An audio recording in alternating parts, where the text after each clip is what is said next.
Thank you, Honorable Speaker, for the opportunity.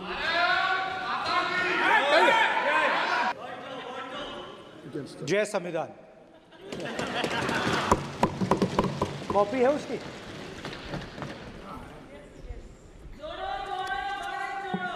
जय संविधान। इसकी हमने रक्षा की है। देश ने मिलकर संविधान की रक्षा की है और अच्छा लग रहा है अब कि हर 2-3 मिनट बीजेपी के लोग संविधान संविधान संविधान संविधान कह रहे हैं।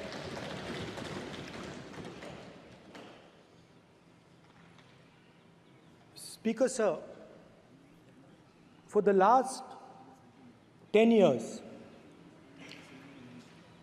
there has been a systematic attack on the Constitution, on the idea of India, and on anybody who opposed.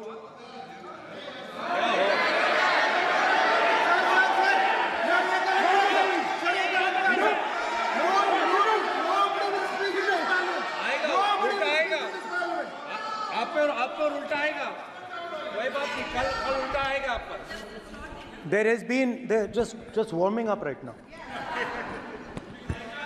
अभी warm up हो रहा है. तो there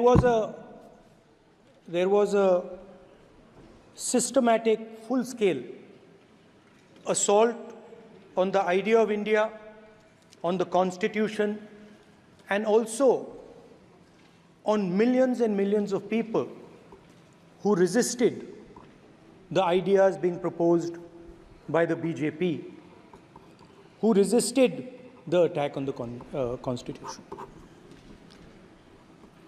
Many of us personally were attacked. In fact, some of our leaders are still in jail. One of our leaders has just recently been released.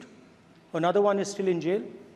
And not only the opposition, but anybody who resisted the idea of concentration of power, of concentration of wealth, of aggression on the poor, of aggression on Dalits, minorities, tribals, was crushed, violently crushed. People were put in jail, people were threatened, and I myself was attacked. Sir ये संसद TV का नया format देखा है आधा ये पहले देखा नहीं हमने. I myself was attacked by order of the government of India, by order obviously of the Prime Minister of India. 20+ cases, 2-year jail sentence, my house taken away, no problem. Relentless attack in the media, 24/7, every single day, abuse, attack, abuse, attack. And then the most enjoyable and beautiful part of it, 55 hours of interrogation by the ED. No, which I really enjoyed. Because by the end of the interrogation, the officer off camera, he switched off the camera and then he asked me, Rahul ji, you've been sitting here 55 hours. आप पत्थर जैसे हो, आप हिलते क्यों नहीं हो? मुझसे सवाल पूछा उसने. तो जब ऐसा आक्रमण होता है, when there's an attack like this on you, you obviously need refuge, you need a place, or you need ideas that defend you. So today I want to start my speech by telling my friends in the BJP and the RSS about the ideas that we used, the entire opposition used, to defend the idea of India. Where these ideas come from and how they gave us the strength, all of us, anybody who opposed the regime, how they gave us the strength to fearlessly take any onslaught that was placed before us. So I'd like to start by showing an image of our refuge. Okay? Sir Shiv ji की photo नहीं दिखा सकते sir? एक minute माननीय सदस्य। Sir Shiv ji की photo मना है सर? एक मिनट सर मना है तो रख देता हूं सर। नो एक मिनट सर क्या इस हाउस में शिव जी की फोटो दिखाना मना है? माननीय सदस्य, आप बस ये बता दीजिए माननीय सदस्य सर मना है या नहीं? कोई भी चित्र को दिखाने के तो शिव जी का चित्र इस साधन इस हाउस में दिखाना मना है? यहाँ पे दूसरी चीजों के चित्र दिखाए जा सकते हैं मगर शिव जी का चित्र नहीं दिखा जा सकता। अगर मैं कह रहा हूं कि हमें इनसे प्रोटेक्शन मिली और मैं समझाना चाह रहा हूं कैसे प्रोटेक्शन मिली, आप मुझे चित्र नहीं दिखाने दे रहे हो। इसके बाद मेरे पास और चित्र हैं, मैं सब दिखाना चाहता था। स्पीकर सर, ये चित्र पूरे हिंदुस्तान के दिल में है, पूरा हिंदुस्तान इस चित्र को जानता है, समझता है। Everybody knows this image.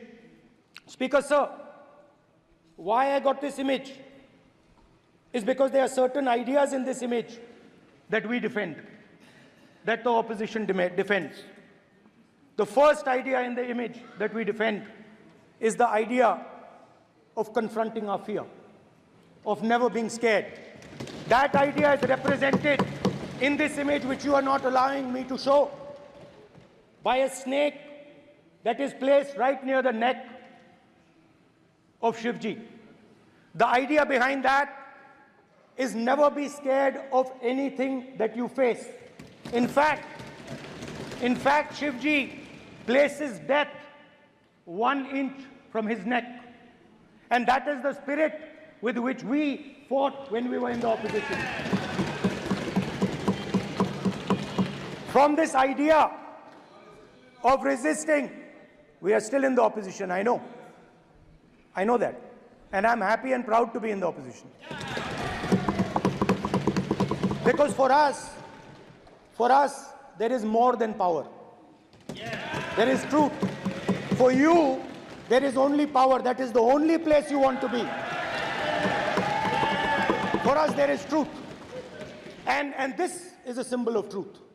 So when Shivji places the snake near his neck, what he is saying is, I will accept the truth and I will not back down from the truth, and that is what we have said. After that, a new idea emerges. And of course, I cannot show Shivji's picture, but all of you know it. Behind the left shoulder of Shivji is the Trishul. Now, I would like you to understand that there is a reason that the Trishul, a weapon, has been placed behind the left shoulder. The Trishul is not a symbol of violence. It is a symbol of non-violence, and that is why it is placed in a place where Shiva cannot reach it with his right hand.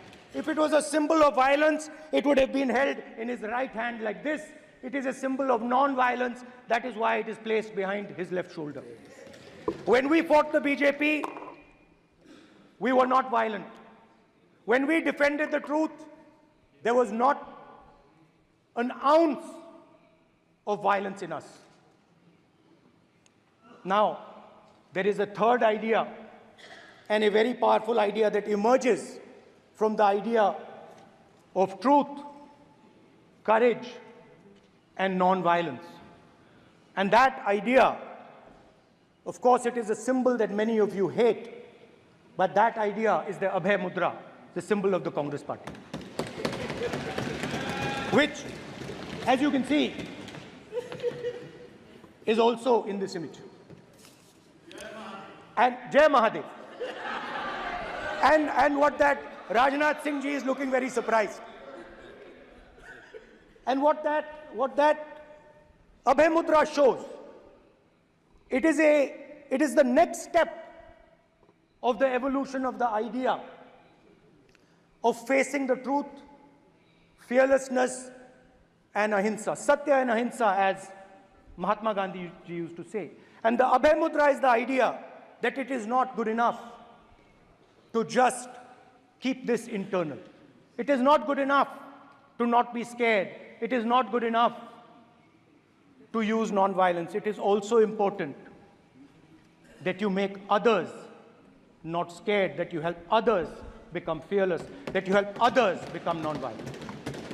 So in a sense, the Abhay Mudra is a projection from Shivji to the rest of the world about these two ideas. Of course, these two ideas were used by us, all of us, when we fought the British. And they were put forth by Mahatma Gandhi. The Prime Minister, of course, who has a direct connection with God, speaks directly to God. Yes, the Paramatma speaks to Modi ji's Atma directly. Unlike with all humans, we are all biological. We are born, we die, but the Prime Minister is a non-biological being. And the Prime Minister says Gandhi is dead. And Gandhi was revived by a movie. I mean, can you understand the ignorance? That Gandhi is dead and a movie revived the father of the nation. No, Gandhi is not dead. Gandhi is alive. Now, another very interesting thing I noticed. Hanji. That is not your problem. That is not your problem. It is not none of your business. It is not none of your business. And there's another thing I noticed. That it is not just one religion that talks about courage. In fact, all our religions talk about courage. So, here is the religion of Islam. Congress party ने शिव जी की photo दिखा दी है, गुस्सा हो गए. अब देखिए, please मान्य सदस्य आप तो इस्लाम में भी कहा गया है, मैं पढ़ता हूं. एड्रेस इधर करें. He said, एड्रेस इधर करें मान्य सदस्य. हाँ जी, सॉरी. इस्लाम में भी लिखा गया है, कुरान में, the prophet, peace be upon him, said, he, God said, have no fear. I am with you, hearing and seeing. मतलब इस्लाम में भी कहा गया है कि डरना नहीं है. और जब इस्लाम में दुआ मांगी जाती है तो दोनों हाथ से, दाएं हाथ से अभय मुद्रा दिखाई देता है. उसके बाद गुरु नानक जी की ओर चलते हैं.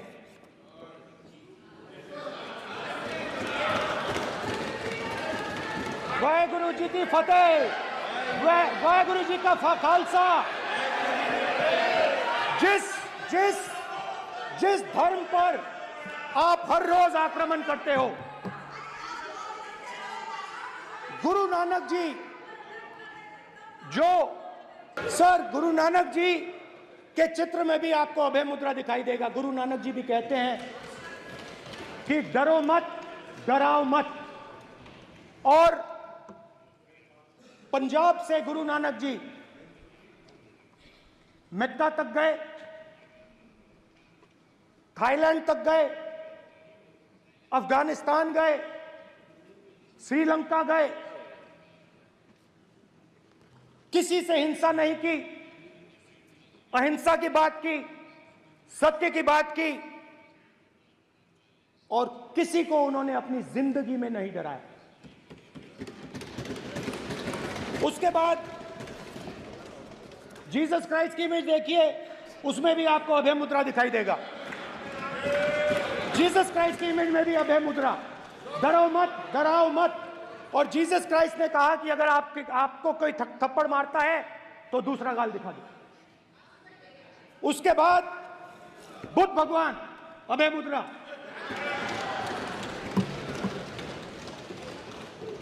डराओ मत, अहिंसा। मतलब, और अंत में महावीर, डराओ मत, अभय मुद्रा। मतलब हिंदुस्तान के इतिहास में 3 फाउंडेशनल आइडियाज हैं। मोदी जी ने अपने भाषण में एक दिन कहा कि हिंदुस्तान ने किसी पर आक्रमण नहीं किया। उसका कारण है क्योंकि यह देश अहिंसा का देश है। यह देश डर का देश नहीं है। तो हमारे सारे के सारे महापुरुषों ने अहिंसा की बात की, डर मिटाने की बात की। डरो मत, डराओ मत, डरो मत, डराओ मत। और दूसरी तरफ शिव जी कहते हैं डरो मत, डराओ मत, अभय मुद्रा दिखाते हैं, अहिंसा की बात करते हैं, त्रिशूल को जमीन में गाड़ देते हैं। और जो लोग अपने आप को हिंदू कहते हैं वो 24 घंटा हिंसा, हिंसा, हिंसा, नफरत, नफरत, नफरत, असत्य, सत्य, असत्य।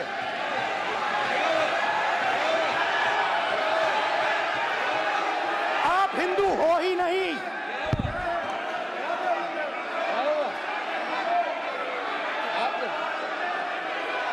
Just get me that picture of Shiva. inside speaker's office. Hindu धर्म में साफ लिखा है, सत्य के साथ खड़ा होना चाहिए, सत्य से पीछे नहीं हटना चाहिए, सत्य से नहीं डरना चाहिए। अहिंसा हमारा प्रतीक है। अभय मुद्रा, ऐसे कीजिए, अभय मुद्रा।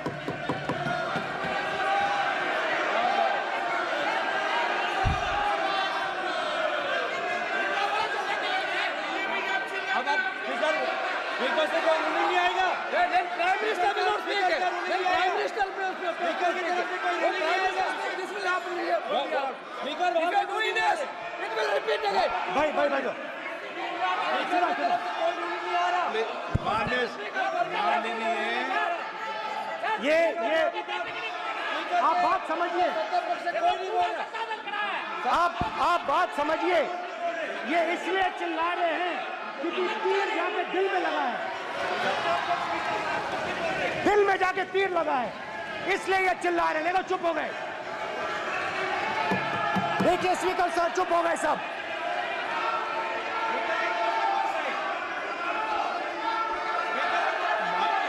एक मिनट।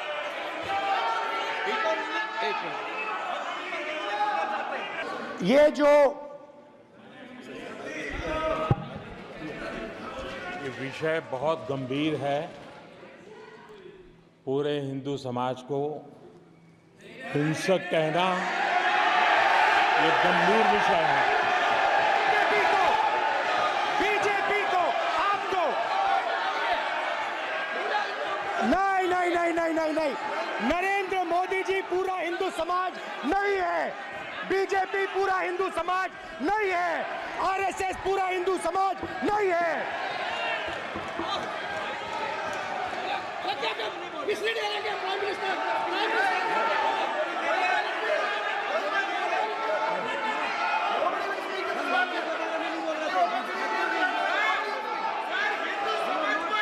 भूपेंद्र यादव जी, ये ठेका नहीं है बीजेपी का।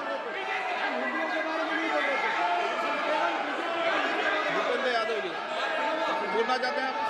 ये सब हिंदू हैं यहाँ पे। अगर आप हिंदू धर्म के जो महापुरुष हैं, महापुरुष छोड़िए, अगर आप शिव जी को देखें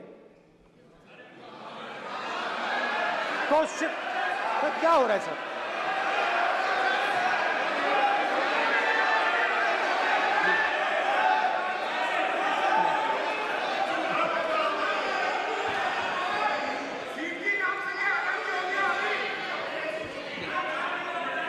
अगर आप शिव जी को देखें तो उनकी इमेज से आपको पता लगता है कि हिंदू डर नहीं फैला सकता, हिंदू हिंसा नहीं फैला सकता, हिंदू नफरत नहीं फैला सकता। और बीजेपी 24 घंटा नफरत, हिंसा, नफरत, हिंसा, नफरत, हिंसा। Speaker sir,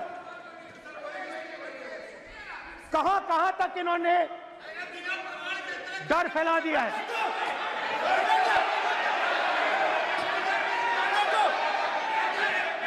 please please sir, कहां तक इन लोगों ने डर फैला दिया? मैं आपको अयोध्या से शुरू करता हूं।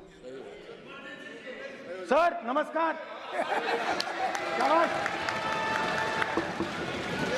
अयोध्या ने आपको मैसेज भेजा, अयोध्या ने राम भगवान। माइक दीजिए सर। हाँ सर, मेरा सवाल है सर, इस माइक का कंट्रोलर किसके हाथ में?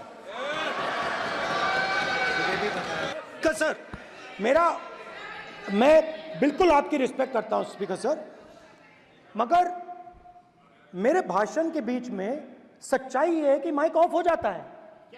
मैं क्या करूं, हो जाता है वो। अब आपने देखा मैंने अयोध्या शब्द यूज किया और माइक ऑफ हो गया। नो, अरे ये प्रधानमंत्री मोदी जी के टाइम में आधा आधा पैरा आएगा क्या?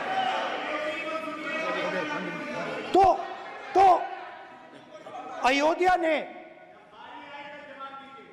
राम भगवान की जन्मभूमि, प्लीज ब्रदर, राम भगवान की जन्मभूमि ने बीजेपी को मैसेज दिया, और ये आपके सामने मैसेज बैठे हुए हैं। मैंने इनसे पूछा, कल कॉफी पी, इनसे मैंने पूछा कि बताइए ये हुआ क्या? बीजेपी ने राम मंदिर का इनॉग्रेशन किया, बोलने दीजिए, राम मंदिर का इनॉग्रेशन किया। अरे भाई आप हार गए, उसको सहन करिए। नाम बोलने की कोई जरूरत नहीं है, मैं भाषण दे रहा हूं, आप नहीं दे रहे हो। मुझे बोलना है जो बोलना है, मुझे नाम लेने की कोई जरूरत नहीं, मुझे जो बोलना है मैं बोलूंगा। तो अयोध्या ने मैसेज दिया और मैंने इनसे पूछा कि हुआ क्या, और इनका जवाब आया। मैंने उनसे पूछा कि आपको कब पता लगा कि आप अयोध्या में जीत रहे हो, और आपने कहा पहले दिन से मुझे पता था। सही बात। और मैंने कहा ये क्या हुआ?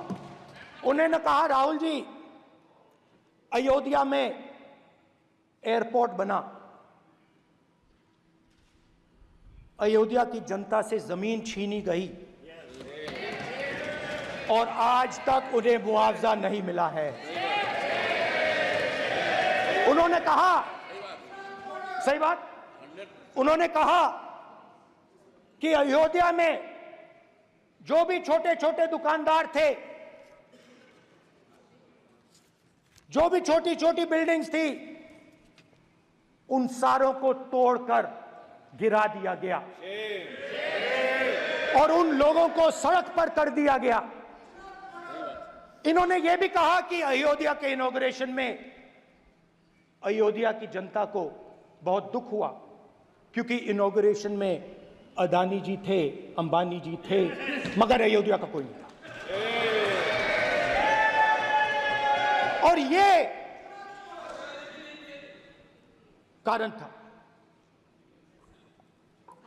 था कि अयोध्या की जनता में, उनके दिल में नरेंद्र मोदी जी ने भय डाल दिया। उनकी जमीन ले ली, उनके घर गिरा दिए, और फिर अयोध्या के गरीब लोगों को, किसानों को, मजदूरों को मंदिर के इनॉग्रेशन तक नहीं जाने दिया। मंदिर के इनॉग्रेशन छोड़ो, उसके बाहर भी नहीं जाने दिया। और इसीलिए अयोध्या की जनता ने सही मैसेज भेजा। अच्छा, इन्होंने मुझे एक और बात बोली, 3 बार इन्होंने कहा कि 3 बार नरेंद्र मोदी ने टेस्ट किया, 2 बार क्या मैं अयोध्या से लड़ जाऊं? और सर्वेयर्स ने कहा अयोध्या में मत लड़ जाना, अयोध्या में मत लड़ जाना, अयोध्या की जनता हरा देगी। और इसीलिए प्रधानमंत्री वाराणसी गए और वहां बच के निकले।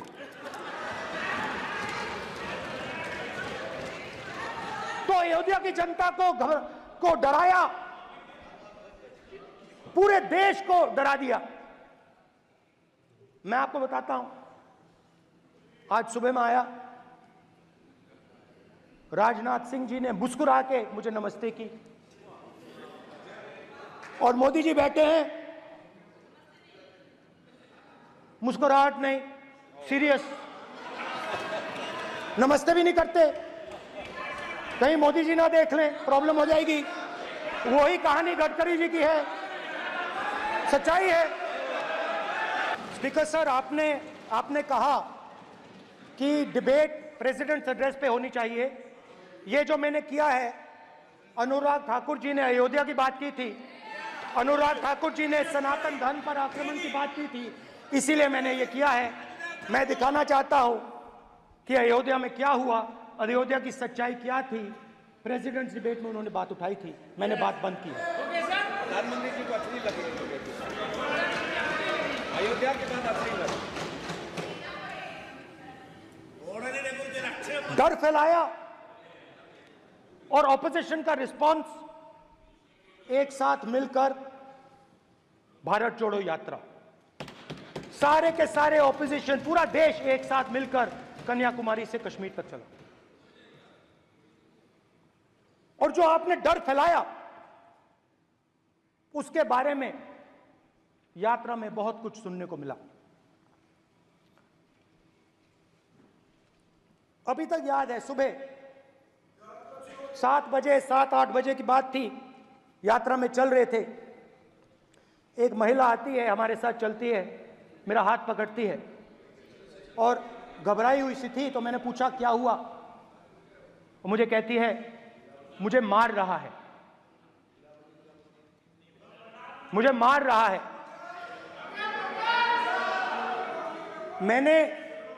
मैंने पूछा कौन मार रहा है, कौन मार रहा है? बेटी बचाओ, बेटी की दुविधा सुनाई नहीं दे रही, बेटी का दर्द नहीं सुनना चाहते, भारत की महिलाओं का दर्द नहीं सुनना चाहते। मैंने पूछा कौन मार रहा है, कहता है मेरा पति मार रहा है। मैंने कहा क्यों? कहती है सुबह का खाना नहीं दे पाई। मैंने कहा क्यों? खरीद नहीं पाई, महंगाई है, महंगाई है, खरीद नहीं पाई, खाना नहीं पका पाई, इसलिए मुझे मार पिट रही है। मैंने कहा बहन क्या करूं, कैसे आपकी मदद करूं? कहती हैं आप कुछ मत कीजिए,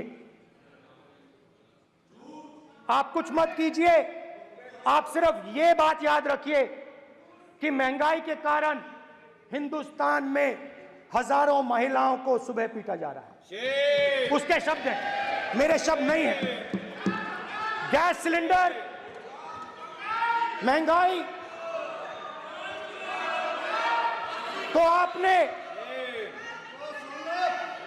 गरीबों को, महिलाओं को डराने का काम किया।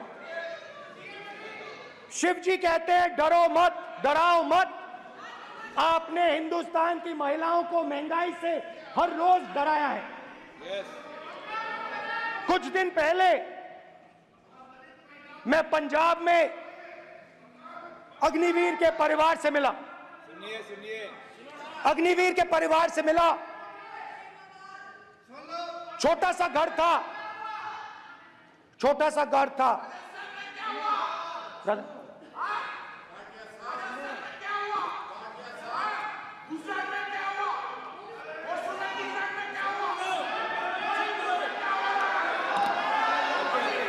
ठीक है सर।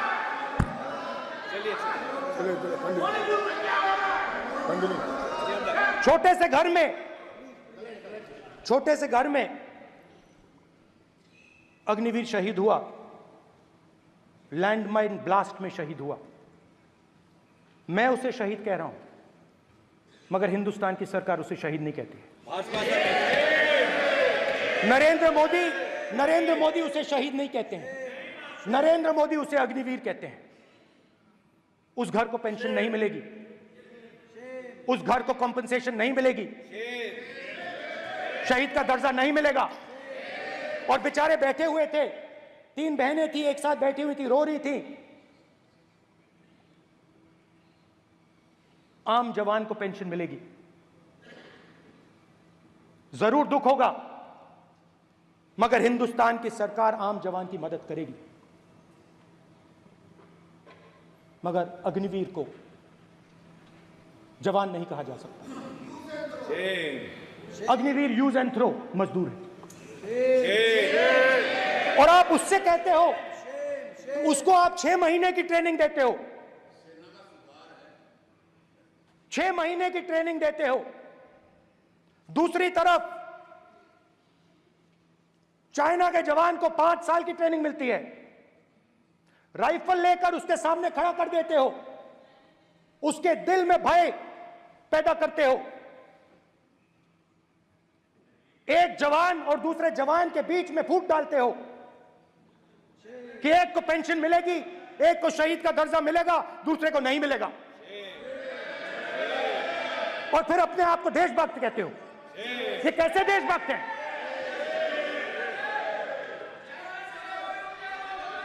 फिल्म स्टार जैसी फोटो थी उस लड़के की, फिल्म स्टार,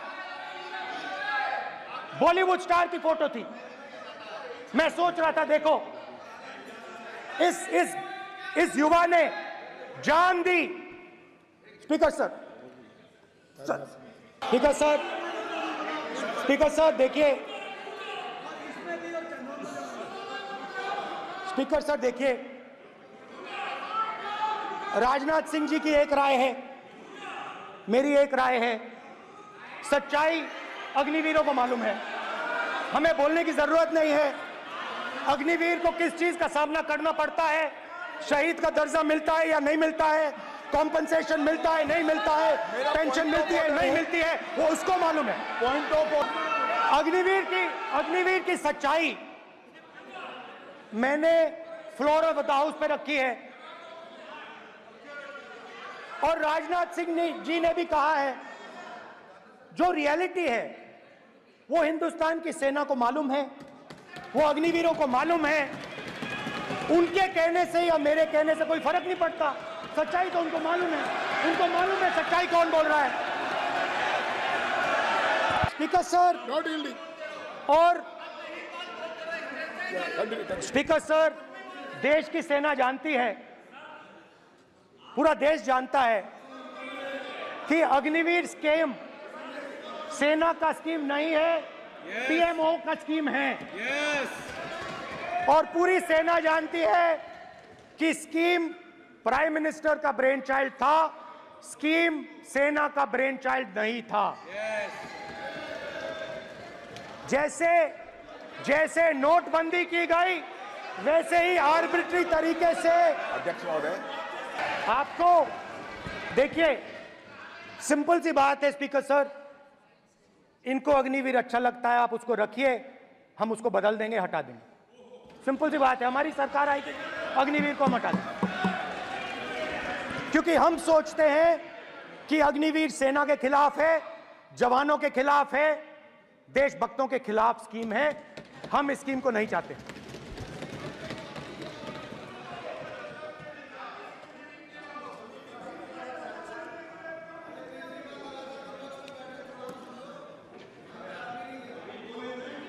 पहली बार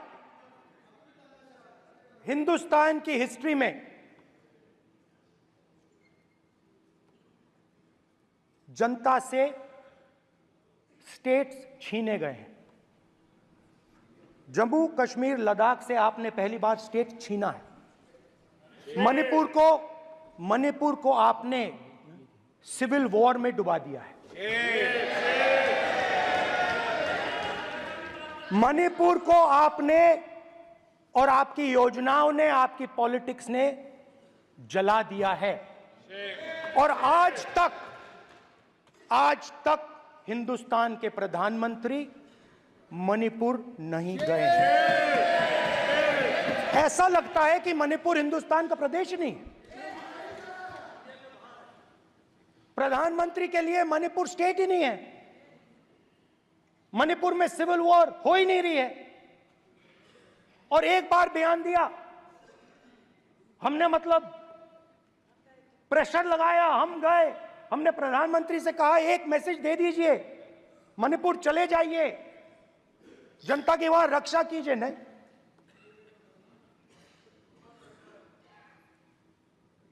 मैं वहां गया,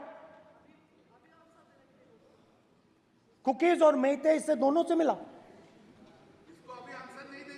आज तक नहीं, आंसर नहीं मिलेगा, मिल नहीं सकता। मणिपुर इनके लिए हिंदुस्तान का प्रदेश ही नहीं है। मणिपुर है ही नहीं,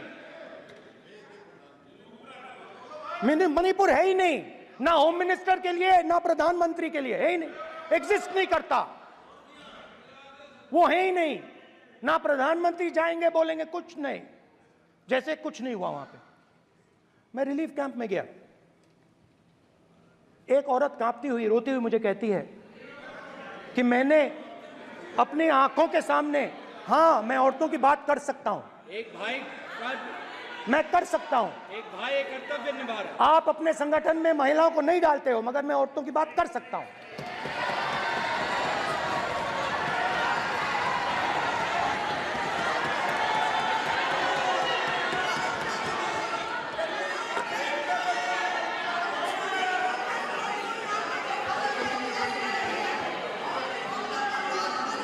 मुझे कहती है मैंने अपने आंखों के सामने, मेरे आंखों के सामने मेरे बच्चे को गोली मारी गई। मैं भागना नहीं चाहती थी, मैं मरना चाहती थी, उसके साथ मरना चाहती थी। मुझे घसीट के वहां से ले गए और फिर मेरे को अपने बच्चे की फोटो दिखाती है, कांपती हुई ऐसे फोटो दिखाती है।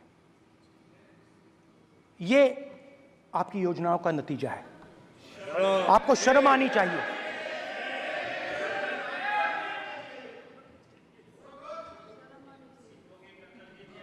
एक दिन प्रधानमंत्री 8 बजे कहते हैं, पता नहीं फाइन ट्यूनिंग हो गई भगवान के साथ, डायरेक्ट मैसेज भगवान, सर ने बोला है, सर प्रधानमंत्री ने ये बोला है, ये मैं नहीं बोल रहा हूं, प्रधानमंत्री ने बोला है कि मेरा डायरेक्ट कनेक्शन है भगवान के साथ, मैंने नहीं बोला, मैंने नहीं बोला। स्पीकर सर, मैं रिस्पेक्ट कर रहा हूं, ये प्रधानमंत्री के शब्द हैं, मेरे शब्द नहीं हैं। ये प्रधानमंत्री जी ने कहा है, पब्लिक में, मीडिया को कहा है कि मैं बायोलॉजिकल नहीं हूं, मेरा डायरेक्ट कनेक्शन भगवान के साथ है, मैं नहीं बोल रहा हूं, प्रधानमंत्री मोदी जी ने बोला है। तो पता नहीं उस टाइम 8 बजे भगवान का मैसेज आया होगा हिंदुस्तान, वही, मगर फिर श्री राम ने आपको दूसरा मैसेज दे दिया अयोध्या में।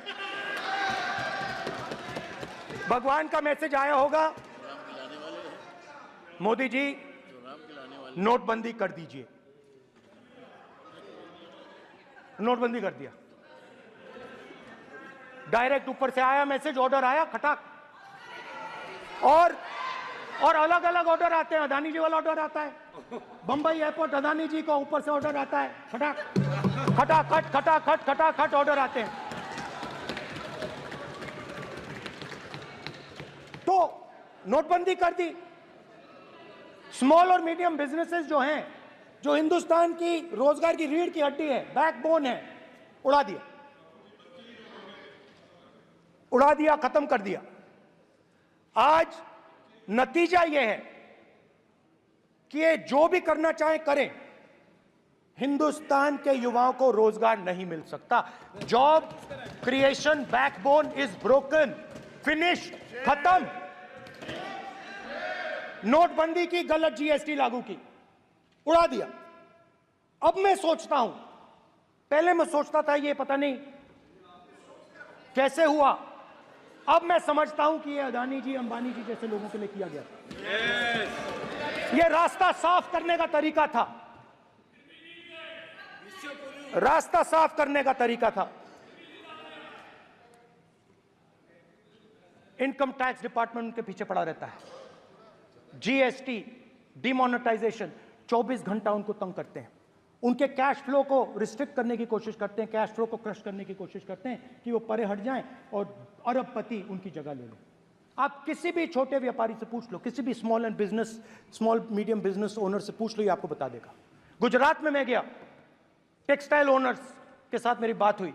मैंने उनसे पूछा नोटबंदी क्यों हुई, जीएसटी क्यों हुई? साफ बोला अरबपतियों की मदद करने के लिए जीएसटी और नोटबंदी की गई है। नरेंद्र मोदी जी अरबपतियों के लिए काम करते हैं, सीधी सी बात। मैं जाता रहता हूं और आपको गुजरात में हराएंगे इस बार। आप लिख के ले लो, आपको ऑपोजिशन इंडिया गठबंधन गुजरात में हराने जा रहा है।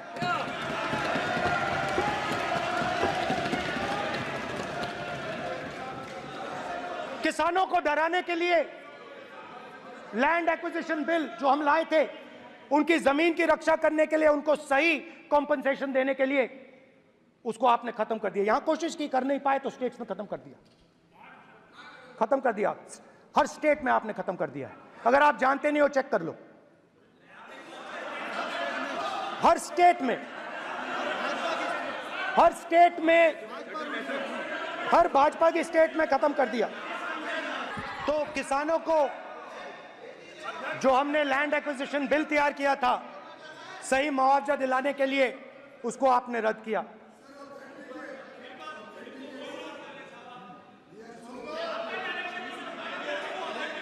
विल ऑथेंटिकेट कर देंगे, ऑथेंटिकेट कर देंगे। हम ऑथेंटिकेट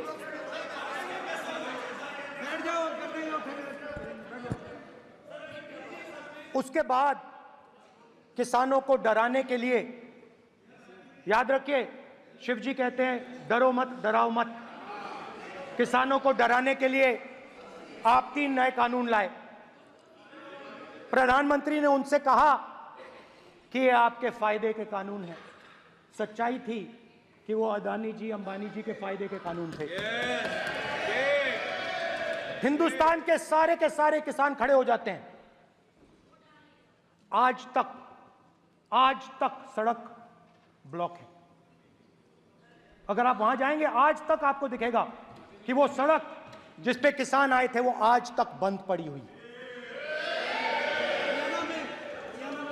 हरियाणा में 2 जगह किसान खड़े हो गए, कहते हैं नहीं, ये हमारा नहीं है। आप हमारे हमारी मेहनत का फल छीनना चाहते हो, हम इस बात को एक्सेप्ट नहीं करेंगे।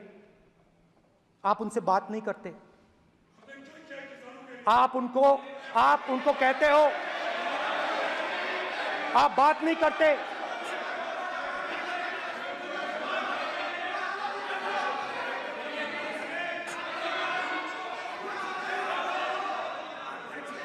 आप बात नहीं करते, आप गले नहीं लगते, आप उन्हें आतंकवादी कहते हो। आप कहते हो ये सब आतंकवादी हैं। झूठ नहीं है, सच है।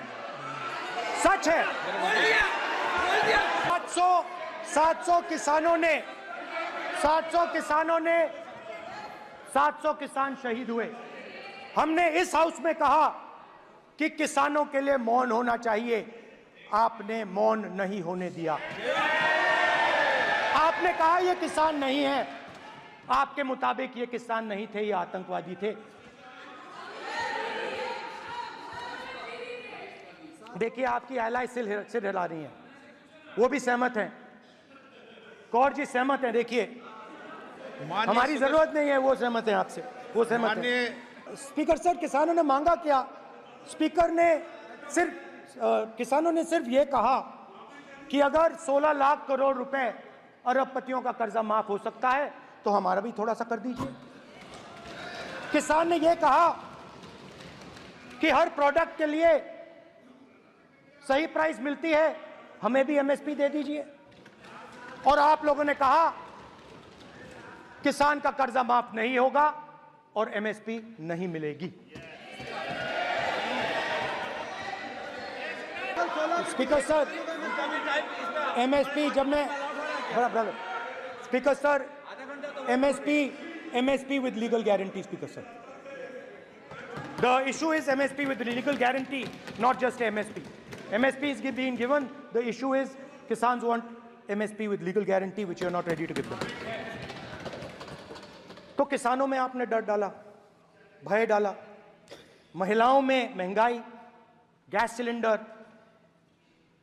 सेना में अग्निवीर, हर व्यक्ति के लिए आप लोगों ने भय का कोई ना कोई पैकेज दिया, गिफ्ट दिया, तोहफा दिया। स्टूडेंट्स की बात करते हैं। जो आप 2000 साल पहले की बात करते हो, थोड़ी सी भविष्य की भी बात कर देते हैं, इंडिया के फ्यूचर की बात कर देते हैं। रोजगार तो आपने खत्म कर दिया, नोटबंदी, जीएसटी, जो आपने स्मॉल एंड मीडियम बिजनेसेस थे उनको खत्म करके, युवाओं को आर्मी में अपॉर्चुनिटी मिलती थी, अग्निवीर उनके लिए आपने दे दिया, वो खत्म कर दिया, रास्ता ब्लॉक कर दिया। पब्लिक सेक्टर को आप प्राइवेटाइज करते हैं, वो रास्ता बंद कर दिया। और अब एक नया फैशन निकला है, नीट।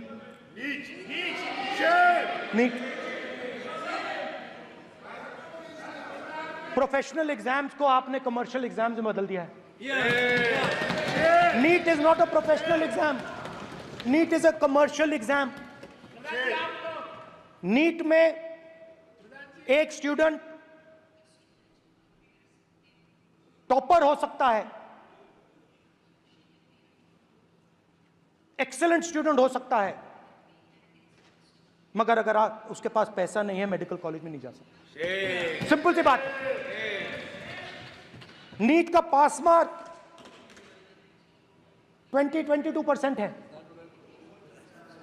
वो पूरा का पूरा एग्जाम, सर एजुकेशन मिनिस्टर पूरा का पूरा एग्जाम अमीर बच्चों के लिए बनाया गया है। कोटा में पूरे के पूरे एग्जाम को आपने सेंट्रलाइज किया। हजारों करोड़ रुपए बन रहे हैं, हजारों करोड़ रुपए बन रहे हैं। और कमर्शियल पेपर जो आपने बना रखे हैं, कमर्शियल एग्जाम्स, 7 साल में 70 बार पेपर लीक। प्रेसिडेंट्स एड्रेस में ना नीट की बात होगी, ना अग्निवीर की बात होगी, ये बातें नहीं होंगी। और हमने कहा, हम स्पीकर सर, हमने कहा कि एक दिन का डिस्कशन अलाउ कर दीजिए। हम आपके साथ खड़े होकर इसको रिजॉल्व करना चाहते हैं। इंस्टीट्यूशनल फेलियर है, हम आपकी मदद करना चाहते हैं, रिजॉल्व करना चाहते हैं। सरकार कहती है नहीं, डिस्कशन नहीं होगा, भविष्य का डिस्कशन हो ही नहीं सकता। तो ये हालत है। जहां भी ये देखते हैं, ये सोचते हैं कि भाई भय कैसे पैदा करें,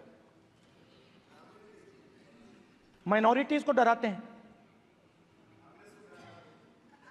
नहीं, कांग्रेस नहीं डरती आपसे, आप कांग्रेस से डरते हो।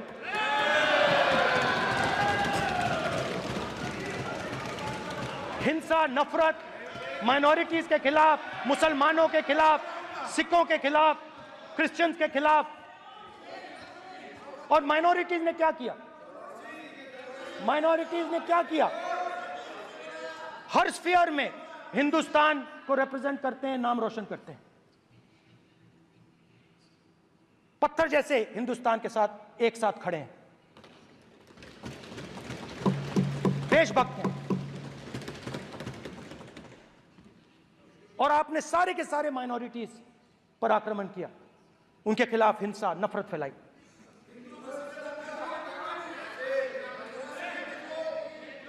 तो शिव जी कहते हैं सर देखिए मेरा वो हटा दिया आपने सर, वो देखिए सर हटा दिया, कैमरा से हटा दिया। नहीं, चेहरा देखिए, चेहरा देखिए। ये सदस्य सर देखिए वापस आ गया सर, हटाओ माननीय सदस्य ये देखो, एक मिनट देखा सर आपने, एक मिनट देखिए एक मिनट ये see sir, speaker sir, NEET students spend years and years preparing for their exam. Their family supports them financially, emotionally. And the truth is that NEET students today do not believe in the exam. Because they are convinced that the exam is designed for rich people, not meritorious people. I have met a number of NEET students, every single one of them tells me that the exam is designed to create a quota for rich people and to create a passage for them into the system, and is designed not to help poor students. Now, इससे भी बहुत डर होता है।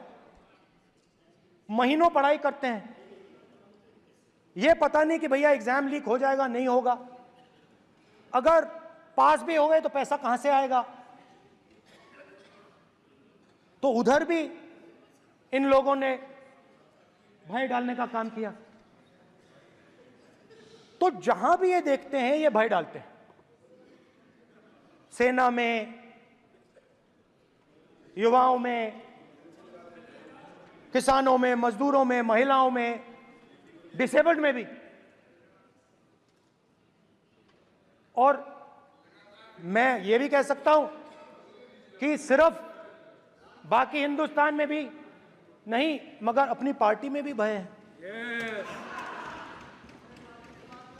आपकी party में डर है, भय है, सच्चाई है।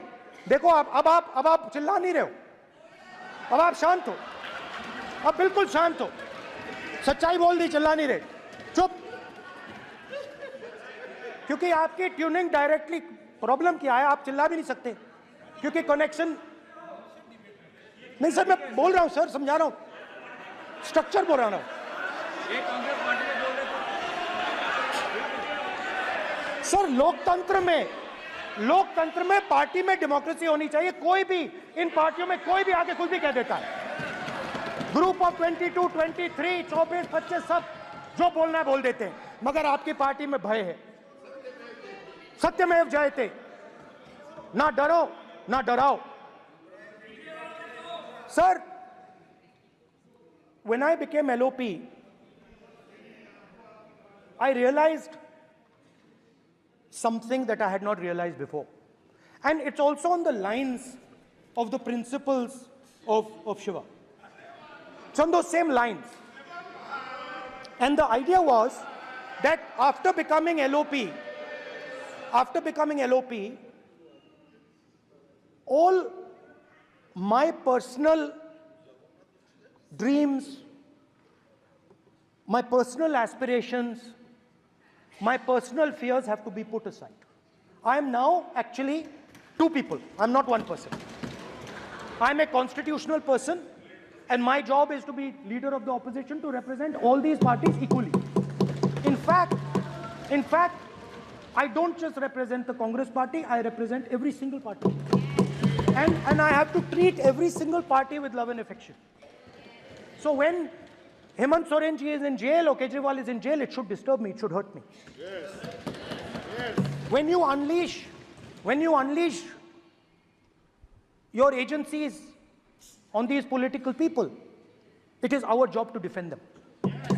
Because there is a constitutional person and an individual. And what Shivji is saying is that when you are a constitutional person, the individual should die. The individual's aspirations, the individual's dreams should die. And you should become the voice of the people. Meaning that you should have no fantasies, no dreams, nothing. The perfect public representative is one who is actually dead. That is what Shivji is saying. You understand? Now, Speaker sir. Speaker sir, now, my advice.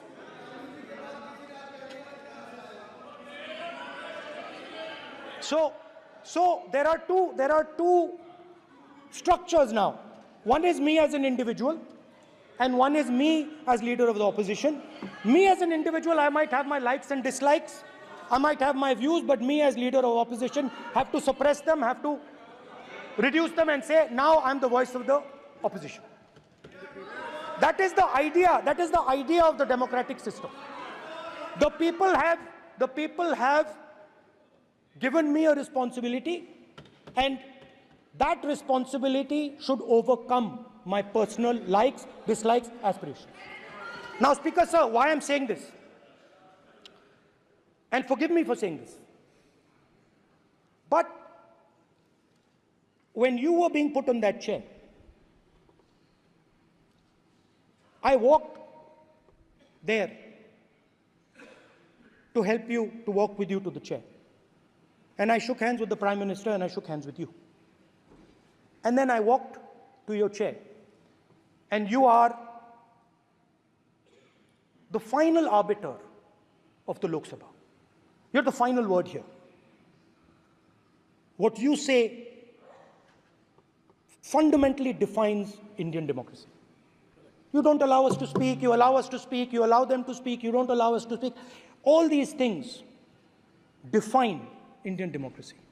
Speaker sir, there are actually two people sitting in that chair. There is the Speaker of the Lok Sabha, the Speaker of the Indian Union, and there is Mr. Om Birla. When Modi ji went and shook your hand, and I went and shook your hand, I noticed something. When I shook your hand, you stood straight like this and shook my hand. And when Modi ji shook your hand, you bowed down and shook his hand.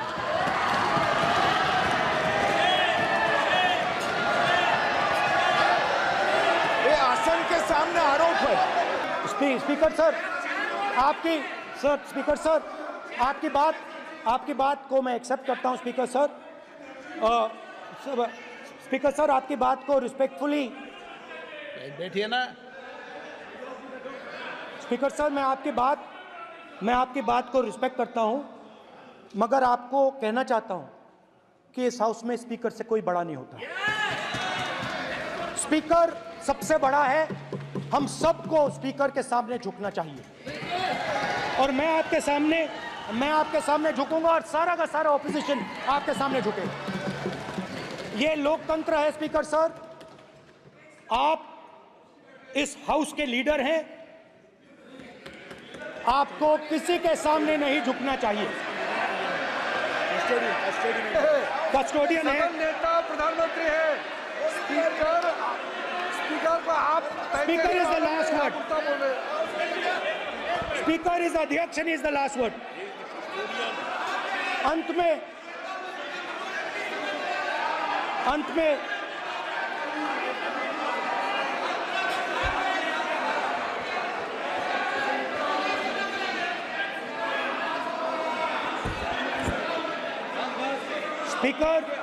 Speaker is the last word in the Lok Sabha, and in that spirit, Speaker is the last word in the Lok Sabha, and in that spirit, as members of the Lok Sabha, we are subservient to the Speaker. I believe that. Yes. Now, there might be people in this room who think they are not, but I think the entire opposition believes that we are subservient to you, sir. And we will listen to what you say, and we will bow in front of you. But the only thing I request, Speaker, sir, is it is important that there is fairness in this house. Yes, yes. Now, I gave a speech, Speaker, sir, and it was interrupted throughout. Yes. Now, this time is going to be taken away from my colleagues. And I think that is unfair. Finally, I'd like to say that the principles that allowed us to fight are in our traditions. Truth, courage, non-violence, and they're in all our religions.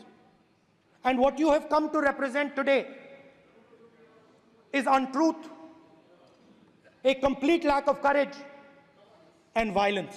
And my recommendation to you, if you take it, this country has a government and you are the government. And you are, whether we like it or not, you are the government of India. Elected by the people. And I agree to that. But I would say to you that as individual members, as the cabinet, you do not spread fear in this country. That you do not spread hatred in this country.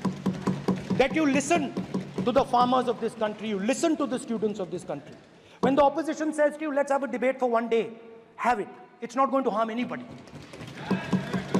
They're going to love you for it. The students of India are going to say, we love the government because they allowed us our voice, they let us speak for one day. So, do not spread hatred.